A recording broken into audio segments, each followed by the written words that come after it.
Hello students. तो हम आ गए हैं एक बहुत ही बड़ी खुशखबरी लेकर। रेलवे रिक्रूटमेंट बोर्ड आरआरबी ने ग्रुप डी के नोटिफिकेशन को जारी कर दिया गया है। पिछली बार ये वैकेंसीज या ग्रुप डी नोटिफिकेशन आई थी 2019 में और 5 से 6 साल के इंतजार के बाद ये वैकेंसीज आई हैं। तो चलिए इस वीडियो में आपको मिलेगी पूरी इन्फॉर्मेशन और कंप्लीट डिटेल्स। चलिए बिना समय गवाए स्टार्ट करते हैं। तो ये है कंटेंट हमारे वीडियो का कि हम इसमें आपको क्या क्या बताने वाले हैं। हम बताने वाले हैं कि नंबर ऑफ पोस्ट्स कितने होने वाले हैं, कितने पोस्ट इस बार आरआरबी ने जारी किए हैं, ठीक है। एलिजिबिलिटी क्राइटेरिया क्या होगी, application start date and date क्या होगा। एलिजिबिलिटी क्राइटेरिया के अंदर हम आपको बताएंगे कि एज क्या होनी चाहिए, एजुकेशनल क्वालिफिकेशन क्या होनी चाहिए, क्या सर्टिफिकेट्स आपके पास होने चाहिए, एप्लीकेशन स्टार्ट कब से होने वाला है, एंड कब से होने वाला है। और आरआरबी हमेशा एक मॉडिफिकेशन विंडो देती है जिसमें अगर आपने कोई गलती कर दी है फॉर्म भरते समय तो आप उसे एडिट भी कर सकते हैं, तो वो भी हम आपको बताएंगे। एप्लीकेशन फ़ीस क्या होनी चाहिए ये भी आपको बताने वाले हैं कि आपको कितना एप्लीकेशन फ़ी देना है और उसी के साथ साथ आपको कितना रिफंड मिलेगा ये सभी आपको पता चलेगा। Exam pattern and selection process कि क्या कितने एग्जाम्स होंगे, कुछ और भी प्रोसेस होता है कि नहीं। और at the end of the video हम आपको लिंक देंगे जिससे आप डिटेल्ड जानकारी इस नोटिफिकेशन के बारे में पा सके। कुछ जानकारी हम इस वीडियो में नहीं दे पाएंगे क्योंकि बहुत ही ज़्यादा डिटेल है और आपको उसको डिटेल में ही जानना होगा, ठीक है। चलिए देख लेते हैं नंबर ऑफ पोस्ट, ठीक है। तो नंबर ऑफ पोस्ट है कितना इस बार। नंबर ऑफ पोस्ट जो जारी की गई है, जो पिछले बार जारी की गई उससे बहुत कम है, लेकिन वो भी बहुत ज़्यादा इस बार के लिए। ये है 32,438 पोस्ट। टोटल 32,438 पोस्ट पे ये नोटिफिकेशन जारी की गई है। एग्जाम लिया जाएगा। इसमें अलग अलग फिर से पोस्ट होते हैं जैसे कि ट्रैकमैन हो गया, वर्कशॉप के लिए हो गया, ठीक है। वो आप डिटेल नोटिफिकेशन में देख लें और उसके हिसाब से आपको प्रायोरिटी भी सेट करनी होती है कि मुझे इस प्रायोरिटी में जॉब से अगर मेरा एग्जाम क्लियर हो गया तो मुझे सबसे पहले प्रायोरिटी इस पोस्ट के लिए दी जाए। उस पोस्ट के लिए जितने लोगों ने प्रायोरिटी दी होगी उसमें आपका फिर से एक देखा जाएगा कि आपका मार्क्स कितने नंबर पे है और अगर आप उसके लिए एलिजिबल होंगे तो वो पोस्ट आपको दी जाएगी।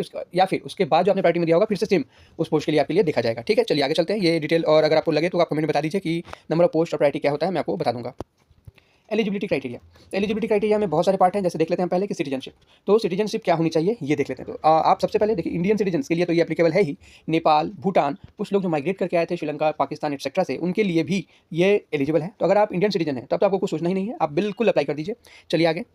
एज, तो एज कितनी होनी चाहिए। तो देखिए आपको इस फॉर्म को भरने के लिए, इस एप्लीकेशन को करने के लिए आपको जो मिनिमम एज है वो होनी चाहिए 18 वर्ष, ठीक है। और जो मैक्सिमम एज है वो होनी चाहिए 33।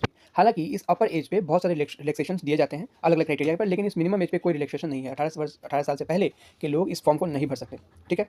तो चलिए देख लेते हैं कि मैक्सिमम एज पे जो रिलैक्सेशन दिया जाता है वो किसके बेसिस पे दिया जाता है।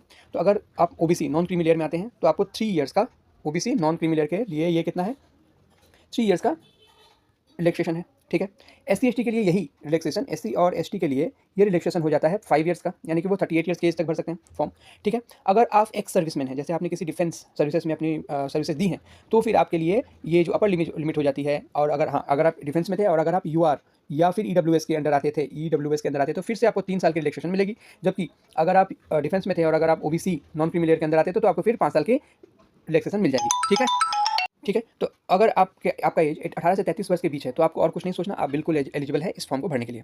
एलिजिबिलिटी क्राइटेरिया के अंदर जो नेक्स्ट पार्ट है वो है एजुकेशनल क्वालिफिकेशन। तो आपकी एजुकेशनल क्वालिफिकेशन होनी कितनी चाहिए। तो देखिए इस फॉर्म को भरने के लिए ग्रुप डी आरआरबी रेलवे के अंदर ग्रुप डी भरने के लिए आपको क्लास 10 पास आउट होना चाहिए, या तो फिर आपने अगर आईटीआई कर रखा है तो वो भी इसके अंडर कंसिडरेबल होगा, ठीक है। तो अगर आपने क्लास 10 पास कर लिया है, आपको अपीयरिंग नहीं होना होगा, आपके पास रिजल्ट होना चाहिए जब आपको इस भर्ती में जाना होगा। तो ठीक है, तो ये आपको ध्यान रखना है कि आप क्लास 10 पास आउट होने चाहिए। अगर आप क्लास 10 पास आउट हैं विदाउट एनी मार्क्स लिमिट कि आपके पास आपने कितने मार्क्स लाए थे वो उस पर डिपेंड नहीं करता, बस आप पास होने चाहिए, तो फिर आप इस फॉर्म को भर सकते हैं, ठीक है।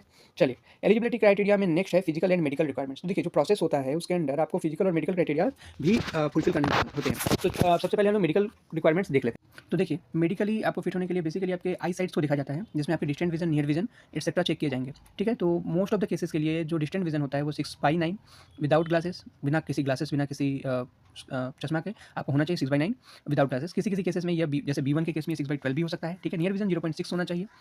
ये आप डिटेल में जो नोटिफिकेशन है उसमें चेक कर लीजिए ताकि वो और आपके लिए ईजी हो, ठीक है। चलिए अगले भाग में चलते हैं। Application start and end date. तो देखिए आपको इस एप्लीकेशन के लिए जो स्टार्ट डेट है वो है 23 जनवरी 2025, जो कि अब खत्म हो चुका है, यानी कि स्टार्ट हो चुका है। आप अप्लाई कर सकते हैं, ठीक है। आपको पहले रजिस्ट्रेशन करना होगा और आपको रजिस्ट्रेशन करते समय एक जो सबसे जरूरी चीज़ ध्यान रखनी है वो है सिलेक्शन ऑफ आरआरबी। जैसे ही रजिस्टर करने जाएंगे तो आपको सबसे पहला ऑप्शन आएगा कि सिलेक्ट आरआरबी। आपको जिस आरआरबी के अंडर जॉब चाहिए, जैसे आपको अगर कोलकाता रीजन के अंदर जॉब चाहिए तो आपको आरआरबी कोलकाता सिलेक्ट करना है। आपको अगर अजमेर रीजन के अंदर जॉब चाहिए तो आपको आरआरबी अजमेर सिलेक्ट करना होगा। पटना के अंदर पटना सिलेक्ट करना होगा, ठीक है।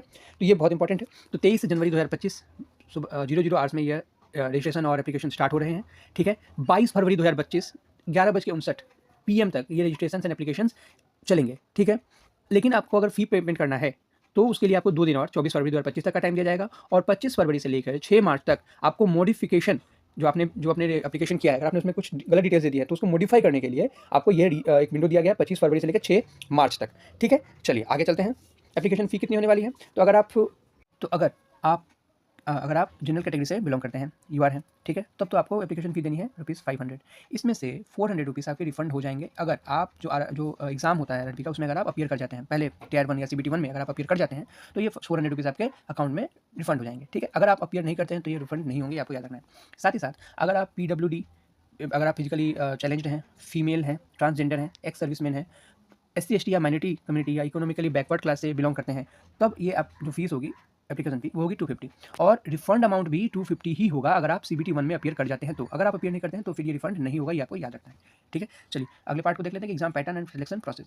तो एग्जाम पैटर्न क्या है? एग्जाम पैटर्न है कि आपको सबसे पहले एक सीबीटी 1 देना होगा, जो सभी के लिए कॉमन है, सभी पोस्ट के लिए कॉमन है, सीबीटी 1 आपको देना होगा, ठीक है। अगर आप सीबीटी 1 में अगर आप सीबीटी 1 क्लियर कर जाते हैं तो कुछ पोस्ट के लिए फिजिकल फिटनेस टेस्ट देना पड़ता है, ठीक है। तो फिजिकल फिटनेस टेस्ट कुछ भी पोस्ट के लिए है, कुछ पोस्ट के लिए फिजिकल फिटनेस टेस्ट नहीं है, जैसे कि बहुत सारे ऐसे पोस्ट है जो सिर्फ फीमेल के लिए है, उनमें फिजिकल फिटनेस टेस्ट नहीं देना होगा। तो चलिए देख लेते हैं कि फिजिकल फिटनेस टेस्ट में आपको क्या करना है। तो फिजिकल एफिशिएंसी टेस्ट या फिटनेस टेस्ट में आपको लिफ्ट, अगर आप मेल कैंडिडेट हैं तो आपको 35 केजी का एक वेट को लिफ्ट करके, उठा करके, और 100 मीटर्स चलना है 2 मिनट के अंदर, ठीक है। और एक ही बार आपको इसके लिए मौका दिया गया होगा और आपको उस वेट को, उस भार को नीचे नहीं रखना है, ठीक है। या तो फिर आपको एक 1000 मीटर्स की रेस में 1000 मीटर आपको दौड़ना होगा और उसके लिए आपको समय मिलेगा 4 मिनट 15 सेकंड, और एक ही मौका दिया जाएगा, ठीक है।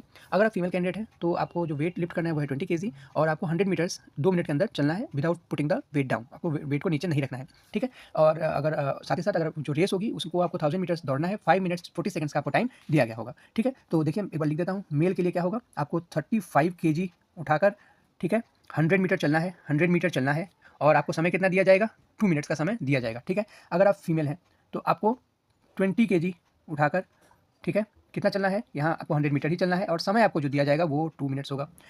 अगर आप मेल कैंडिडेट हैं तो आपको 1000 मीटर के रेस को 4 मिनट्स 15 सेकंड्स में कंप्लीट करना है, और अगर आप फीमेल हैं तो इसके लिए आपको समय दिया जाएगा 5 मिनट्स 40 सेकंड्स का, ठीक है। ये है फिजिकल एफिशिएंसी टेस्ट, ठीक है ना। चलिए थोड़ा इसको क्लियर कर लेते हैं, उसके बाद हम लोग आगे की जो प्रोसेस है वो देखते हैं, ठीक है। चलिए तो पहला प्रोसेस मैंने आपको बताया कि सबसे पहले आपको सीबीटी 1 देना होगा, सीबीटी 1 में आपको पहले क्लियर करना होगा। सीबीटी 1 अगर आपका क्लियर हो जाता है तो आपको फिजिकल फिटनेस टेस्ट या फिजिकल एफिशिएंसी टेस्ट देना होगा।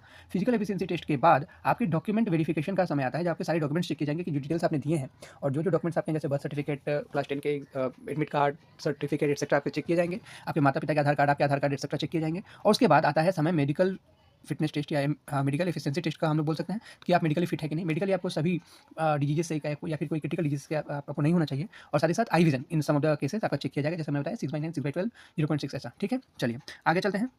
तो ये है लिंक, जिसमें इस लिंक को अगर आप क्लिक करें तो आप जो नोटिफिकेशन है आरआरबी की ग्रुप डी की वो आप देख सकते हैं, इसे मैं डिस्क्रिप्शन बॉक्स में भी डाल दूंगा।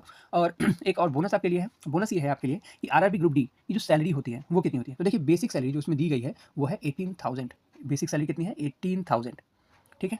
इसके हिसाब से जो सैलरी बन के आती है आपको, ये बेसिक सैलरी है, इसके ऊपर आपको डीए, एचआरए और बहुत से अलग अलग अलाउंसेस मिलते हैं साथ, और इसके उसमें जो डिडक्शंस होंगे वो होगा आपका इनकम टैक्स, एनपीएस के लिए जो पैसे काटे जाएंगे, पीएफ काटे जाएंगे, ठीक है।